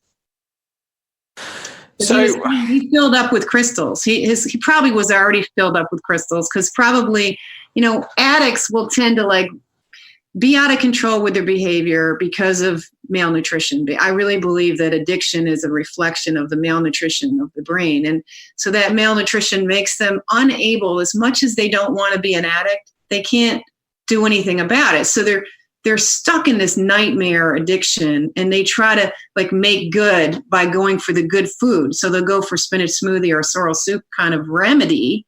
And those people are really in danger of being literally killed.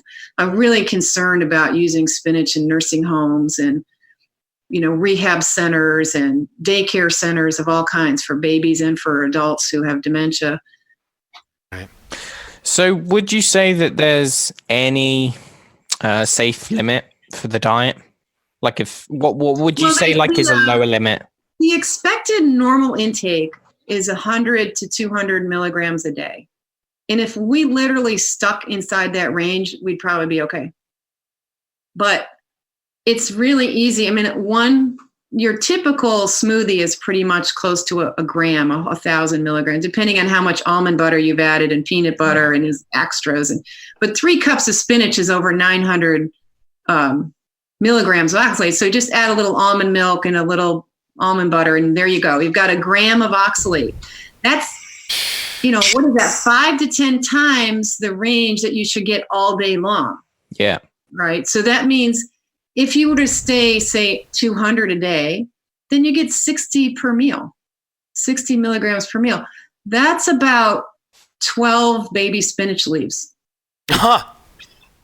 When you think about when you cook spinach and it turns into nothing, you need to use like half a bag just to get anything out. Yeah. Wow. So that's a great point. When you cook your vegetable, you eat more of it. You're making it denser. So you take a fluffy salad and you cook it, you get like a teaspoon of spinach. This is not good. Right. Okay. Well, that brings me to a point actually, because there are people who will come along and they'll say, okay, cooking is a way to protect your body against oxalates because cooking destroys most of the oxalate. Now, what do you have to say about that? Yeah, well, that's a generalization. And this is the thing, the generalized dismissal. Oh, well, just cook it. I don't want to look into the details and really know anything. I'll just tell you to go away and say, just cook it. And that comes from the fact that cooking can disable a lot of enzymes in things, and soaking can, if you soak them long enough, like with lectins, if you soak them for 3 days and then cook things at really high heat in a pressure cooker, you can disable lectins. They're giant proteins, a very different mechanism, very different kind of toxin, phytates and these other things and these enzyme inhibitors and so on. Very different than basically an asbestos crystal. You're not going to remove the asbestos crystal by cooking, but the smaller soluble molecules and nanocrystals might leach into water. So if you boil your broccoli, you can reduce your oxalate by about 1/3. If you boil your asparagus, you can reduce the oxalate somewhat. So boil your kale, you can cut back and throw out the water. The problem is most people think like vegetable broth. Hey, let's make a vegetable broth, maybe a potassium vegetable broth from the peelings of potatoes. Potatoes are super toxic in many ways. You're going to collect those toxins in the water. The ones that are soluble and easily move around are the ones that easily move into your blood.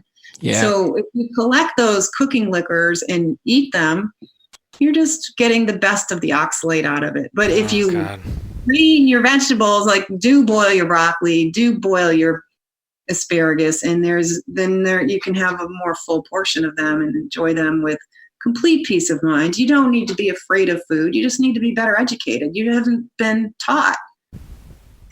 Okay, so how about this one? This is one that I've heard a couple times. I play devil's advocate here. Right, so spinach. We know that spinach contains lots of calcium as well. Yeah, and when calcium is binding up with the oxalate, it's forming this calcium oxalate salt. Yeah, and this is insoluble. So this is one of the crystals that's not going to be absorbed into the gut, assuming that the gut is not leaky. Yeah.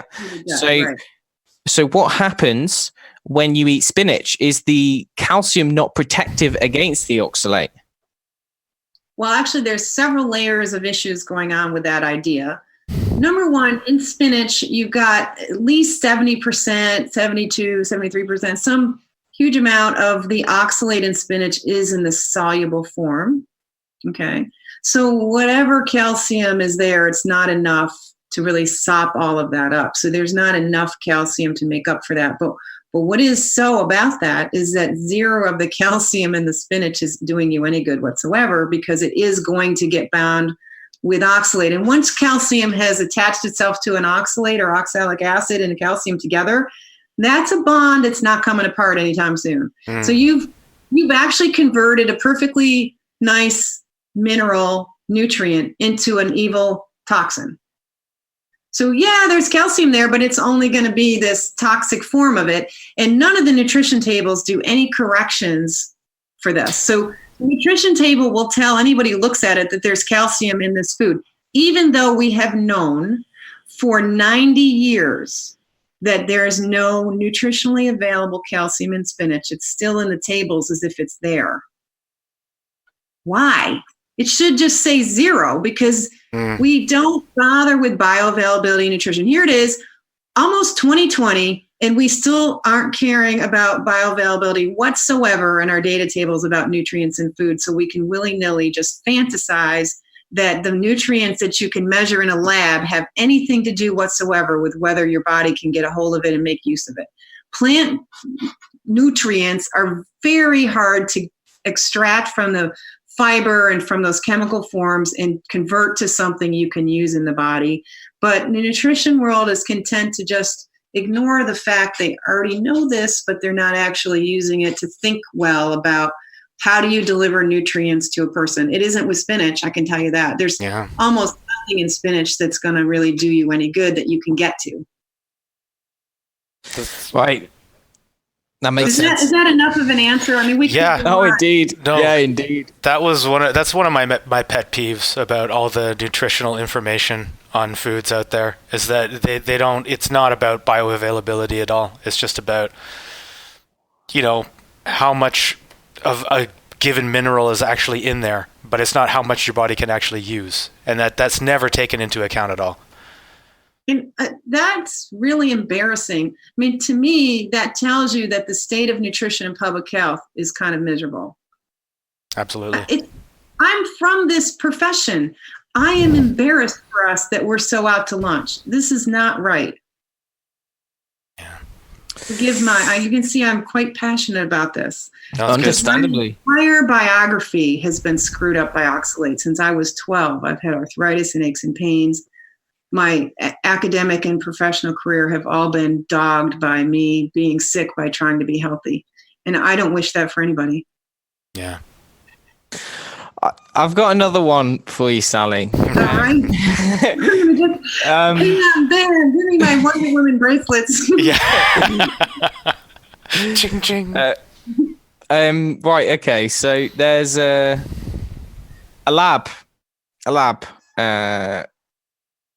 in the US, and they are proponents, and they teach people, and at many of the conferences as well on these kinds of topics, they teach people that if someone's got oxalate problems, then it's probably being caused by an overgrowth of candida in their gut, and that the treatment protocol is after you kill the candida with antifungals, that the oxalate problem will go away in and of itself.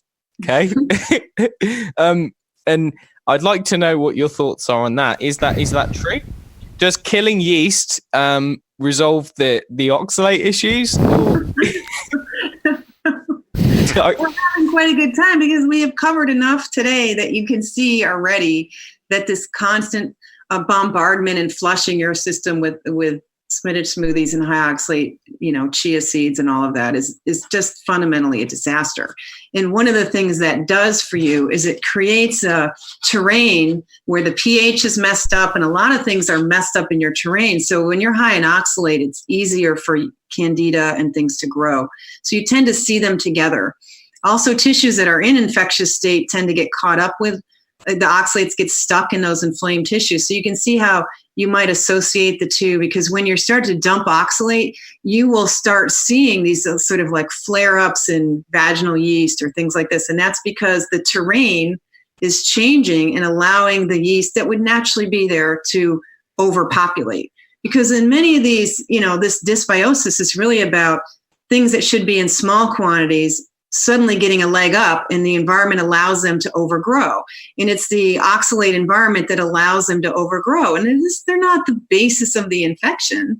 The infection isn't creating the oxalate, although some molds will do that in the body. If you get an Aspergillus infection, which is, breathed in the air, you get a spore of Aspergillus in the air and you breathe it and somehow gets stuck in your inflamed lungs because of the pollution or whatever, or the oxalate, your lungs are not happy, the spore gets stuck in your lung, and that Aspergillus will generate oxalate and make you quite sick, and they'll find crystals of oxalate in the lung, and that person will have kidney stones and oxalate poisoning, partially because of that Aspergillus infection. So, and penicillin is able to make oxalate, and a lot of the molds in the soil, the funguses in the soil make phenomenal oxalate, like beautiful structures of oxalate, like crystals, crazy.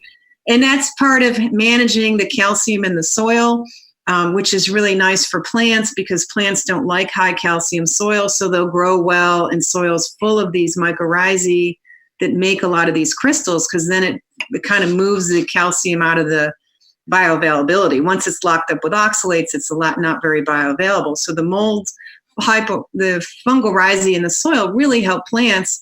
And plants that don't have so much calcium will make less oxalate, actually, because the calcium's toxic to the plant. And one reason why plants make oxalate is because they're trying to manage the overcalcification of the soils they're growing in, which is another example of why the variability in one food versus another depends on growing conditions. And there's many other growing conditions that affect that. But blaming the candida for the oxalate, I haven't seen anybody prove that candida can even make oxalate. There are plenty of yeasts and molds that have no power to make it. Until you prove that oxalate is metabolically capable, candida is metabolically capable of producing oxalate at all, you don't have a leg to stand on. So that makes no sense. If you deal with your oxalate overload and you have flare-ups of yeast, that's easily treated with dilute hydrogen peroxide or tea tree oil or these things. As these things start, because literally some of these organisms get caught up in the crystals in the body. And as the crystals get broken out, you will release old viral stuff. Like you might get some cold sores or something that looks like athlete's foot or these flare-ups of yeast. You're going to see these, quote, infections just start pouring out of your body. But they're old, not really virulent, and they respond really well to things like coconut oil and tea tree oil, and they're no big deal. They're not the cause. They're part of the milieu of being poisoned by oxalate. And so there's, I don't know if you know anything about this, but the findings of various kinds of chronic infections, chronic pathogens, which are associated with like a wide variety of what we call autoimmune conditions. So, I mean, one of them is, let me think off the top of my head, or when you've got atherosclerosis, you've got chlamydia pneumonia, I think it's called. And then you've got other kind of chronic infections, which are associated with these diseases, but long-term antibiotic treatment doesn't always necessarily, sometimes it works, but for other people, it doesn't seem to work. And I was wondering if you thought that maybe these underlying chronic infections may actually have something to do with oxalate, actually either making like an area of the body more susceptible to the infection, or whether they're kind of like living in the oxalate, or they're kind of like living in the oxalate crystal or something. Because I know that E. coli can do that, and there's a couple others, like you said. And I was wondering if you think there's any connection there. Well, we definitely see connections with kidney stones. A person who's prone to kidney stone will end up with a kidney infection, and that's usually what kills you. How the kidney stone kills you is from the infection. It kills you pain-wise because it's blocking flow of urine, and that allows for bacteria to set up shop and to start proliferating. And it's very likely that the similar processes where the normal tissue flow, fluid flow, the lymph flow, and other things that would normally keep tissues bathing in interstitial fluid that keeps moving around, it's very possible that oxalate deposits are interrupting the normal flow and exchange and maintenance of those tissues. There's no question that tissue maintenance and repair and recovery from injury are all retarded because of oxalate in those tissues. So it's perfectly reasonable. And I see, like in myself, at about 2.5 years into this low oxalate life, I had many tests that showed I had active Epstein-Barr reactivated and Lyme's disease. And nobody did anything about it. So I started cryotherapy and some kind of like, hello. And then someone gave me an antibiotic. One course of antibiotics seemed to just work it out. And that was the end of it. So I don't know if that was, they were both coming up and out because I was, in this major, at 2.5 years, you're doing some deep work now in your tissues. Some junk is really coming out at this point. And really, it's like a year and beyond, from like year 1 to year 3, you're in some deep healing work, and some ugly stuff can be going on. And so the fact that it was so easy to cure, like, most people say, you got Lyme's disease, you're screwed, and it just took one round of antibiotics, and I haven't retested it, but I don't feel all that fatigue. When they were both going on, I was dragging. When you have active Epstein-Barr and Lyme's disease at the same time, you are dragging. So that's an N of 1, but theory holds that tissues that are under distress are prone to infection. You are. And the depletion that goes with oxalates, you're going to be depleted in minerals and in B vitamins, pretty much guaranteed. And so that's the fundamental, that's what disease comes from. It comes from toxicity and nutrient deficiency. If you don't have those two things, you can't really get sick. We're meant to be awesome, and we can be if we don't have toxicity and nutrient depletion. And oxalate is a fabulous character for creating both. So in terms of practicality, I know it's probably difficult to make any sort of solid recommendations because, as you said, like, everyone is individual. So what's gonna, the pace that one person works at is going to be different to another person. But in terms of, because our listeners are probably going to be thinking like, oh my God, I've got loads of oxalates. What do I do about it? They're probably going a bit crazy right now. I was when I first listened to this kind of information. What would you recommend for someone who's just getting into this and kind of who are tempted to drop every oxalate containing food out of their diet? What would you recommend, and what resources are there available? Because I know that you've got lots of things on your website. Could you tell our listeners kind of, what you've put together in terms of providing for support for people, where they can look, and kind of how they can start this journey? Right. Well, I think the biggest part that needs to be healed is your mind and your soul. Like, this is such a gut punch.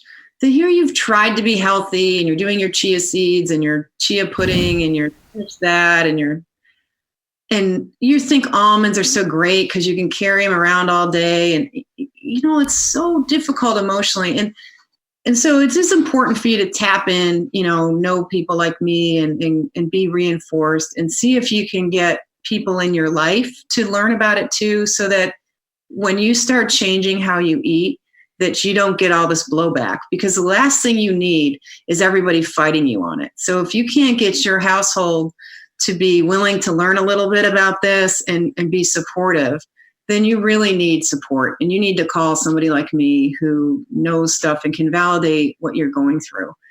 So that's the main thing. I think it's so upstream. One of my clients who's been vegan most of her life, she's in her mid-50s.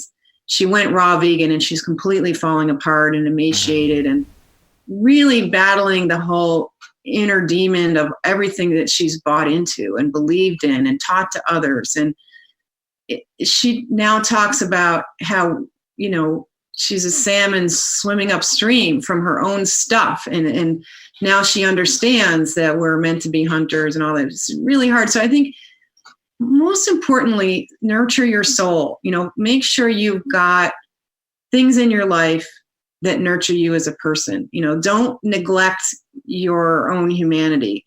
Plant a flower by your front door and, have a yoga class, have a buddy, give yourself a break, ask people to give you time off, know that your function is going to go up and down, and just mentally prepare yourself for the fact that you are sick. And now you know why. Now you know why, but no one else around you knows why. Your doctor thinks you're crazy, or you're not going to find a lot of support. Your doctor, you might have weird stuff coming out of your skin. You might get white dust peeling off yourself. And the doctor's going to be like, well, whatever. It's just because you're a nut job that's happening. And so so I think the most important thing, honestly, is to just love yourself better through this. And on my site, in the support section, you'll see the shop download section. There's a beginner's guide that has the high-oxalate list and the best bets on there, and so a graphical explanation. And if you sign up on my listserv, on my email list, you can get a coupon for that and not pay $2.50. But it'd be okay to have me make a living and throw $2 in my way. I would be okay. I've been working hard to know this. I've spent 4 years in the library, and nobody's just said, "Oh, thanks for coming to the library. Would you like $1,000 for that?" And I said, unbelievable. So I'll take any support. I am working on a book on this, and great publishers, and I have a whole lot of recipes compiled in a big PDF, and I'm not sure how to deliver that and let people buy it from me. So got to figure that out. That's coming. But if you're a client of mine, I particularly pick out a few recipes to get you started and walk you through it. I really think everybody needs some potassium citrate, and it's okay to take it. It's not going to kill you. This is another big myth in medicine, like, oh, potassium. Yeah. No, you really need some potassium. It's standard treatment for kidney stones, like 10 grams of the stuff, but you can do a lot with 2 grams, or which is about 20 pills, because you're only allowed to put it in a 99 milligram pill. Yeah. Somebody decided that people who are in late stage kidney failure don't process potassium well, and it does back up in the blood, and you can get in trouble with that. The rest of us can waste potassium all day long. The RDA is 4,700 milligrams. So, get on a little potassium citrate, a little magnesium citrate. There's things we can do to get you through it. But the main thing is, like, please feel validated.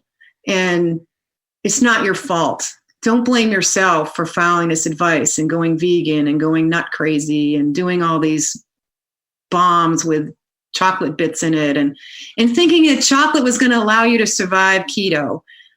They just invented all this stuff. The whole paleo muffin was an invention. They didn't study oxalates to say it was okay and safe. The whole autoimmune paleo is just an invention. It's been accepted on the internet as a thing, but it's not a thing.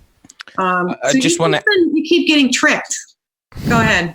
No, I just wanted to quickly add there, Sally. You mentioned autoimmune paleo.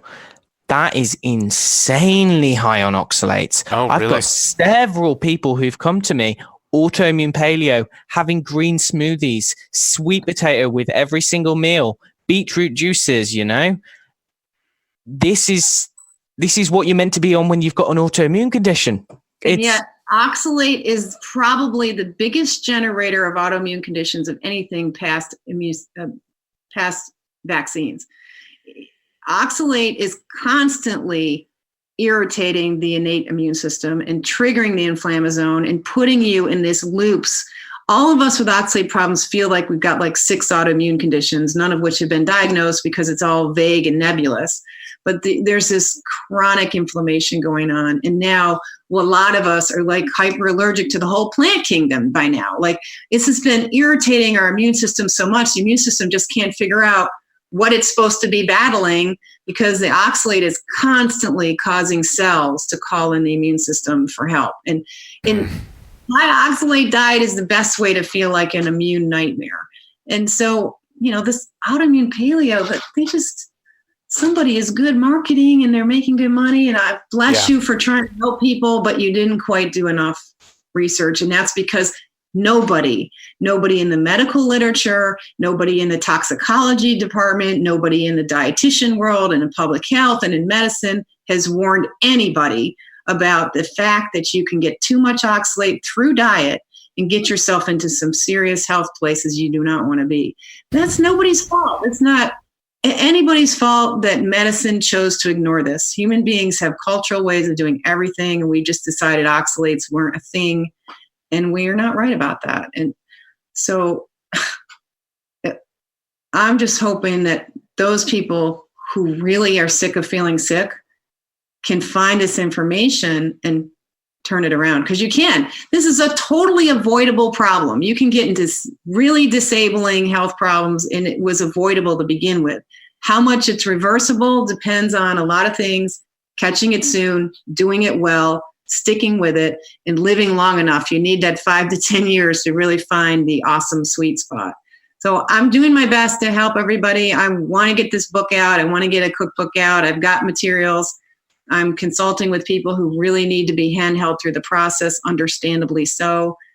And honestly, a lot of it is the darkness, because I don't have tens of millions of dollars to pull together a research study to give us definitive answers about what's the right course of action for diagnosing this and treating it and making the recovery as painless as possible.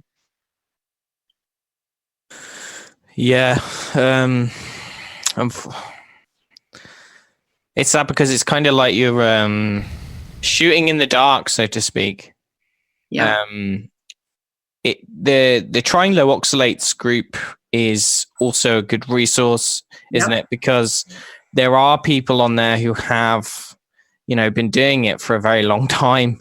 Yeah, the moderators are just as devoted as I am, and some of them have been more devoted for longer years than even I have been. And Susan Owens, we owe a great debt of gratitude to her, and real pioneer. If you just want to just honor the fact that we even know anything about this, is thanks to the VP Foundation, which stands for Vulva Pain Foundation, which has been around for nearly 26 years now, getting food tested for oxalate and helping people with pelvic pain. And it was that work, that's the work that made it possible for the Trying Low-Oxalate group to start helping autistic kids about 10 years ago or so, or 15, I'm not sure what it is now. But yeah, it was really from the bravery of one person who suffered greatly, who persevered through much hardship and pain to find an answer, and then decide to found a foundation, get foods tested, and stand up against the slings and arrows from doctors and researchers and people who said she's not right. And if it wasn't for her, we wouldn't be here. That's how I discovered it personally. I had an attack of vulva pain that was so bad that I outbursted asking God to cut off my genitals, because I was like, oh my God, I can't take this. And my husband found them on the internet, because he heard me say, somebody cut these out. And then he ran to Google. Dr. Google saved the day, and we found the Vulva Pain Foundation.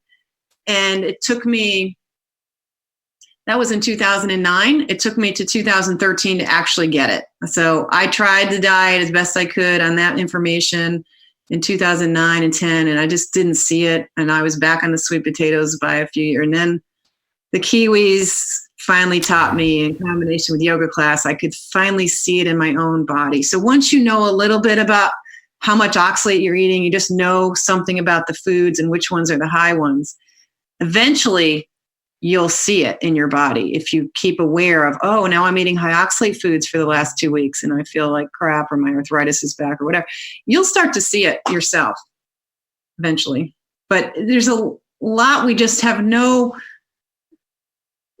philosophically, mentally, in our education about nutrition and food and symptoms, we don't have any kind of infrastructure in our own head to hang it on. And it's like, you can't make it fit. It doesn't fit anything, because so much of what we believe isn't right. Yeah. Well, Sally, it's been amazing having you on. Really great. Blow my mind once again, honestly. Just tearing down these myths left, right, and center. Honestly, it's been really a pleasure, an honor to have you on. I think what you're doing is a real service to humanity, you know, and it's only a shame that not more people are talking about this. And if they do talk about it, and it's easy to fall into this trap, is that talking about it, there's so many myths that are so common about it. It's very difficult to get to the truth. And since you said the research is so blurry, and half of it is wrong anyway, that it's very difficult for the layman to get anywhere with this. So I think that you are doing such an important job. And I'd just like to say thank you. And on behalf of our listeners as well, thank you. I'm sure they found it fascinating, and I'm sure that you'll have people who purchase that guide that you've made. They'll pay the $2.50, but we really look forward to seeing your book and whatnot, and the material that you've got coming out. Is there anything you'd like to end the show on? You know, how can we find you? How can we access your stuff? Yeah. So please come by to sallyknorton.com. That's my website. Sally K stands for Catherine. sallyknorton.com. Check that site out. There's a lot of information there. There's some videos there. There's links to podcasts I've done in the past, and I'll try to add this podcast to that list. So under the About page, you can find the first About is about me, and the second one is lists of interviews and talks that I've done. And please, all of you who are taking an interest in oxalate like Elliot, I'm so glad you found this topic and taking it seriously. Let's be careful about what we say, and so we actually know what we're talking about. And Susan Owens has done that beautifully. She's refused to be a big, pusher because she's trying to get it right. And so check out Sally K. Norton. I'm also on Instagram now. I'm trying to learn it anyway. And I'm kind of liking Instagram. It's sort of fun. So please follow me on Instagram. I'm on Twitter as well. It's called Better Low Ox on Instagram, and I'm SK Norton on Twitter. It's Better Low Ox, and on Instagram it's Sally K Norton, or no, SK Norton. I'm trying to hurry and get it. Every time I hurry. We'll add those in the description below the video so people can find them. Great. Okay. Well, thank you. I'm looking forward to seeing you guys in real life too. Sometime. Yeah, absolutely. Thanks so much, Sally. You're welcome. Thank you. Be well. Happy spring. Indeed. Thanks, Sally. Bye-bye. Bye.